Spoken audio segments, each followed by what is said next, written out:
Und er ist ja dann zum Schluss gekommen, dass es 7 Basisemotionen gibt. Das sind die Emotionen, die wir alle in uns haben. Und ich tue jetzt die schnell vorlesen. Das ist Freude, Überraschung, Angst, Wut, Ekel, Trauer und Verachtung. Voll. Nice.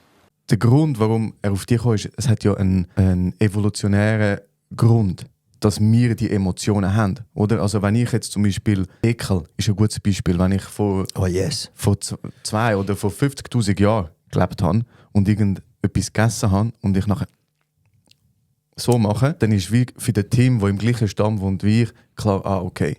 Das will ich nicht essen, weil Das soll ich nicht essen. schlecht. Oder? Also die 7 Emotionen haben eigentlich einen wichtigen Beitrag dazu geleistet, dass wir überlebt haben. Mhm.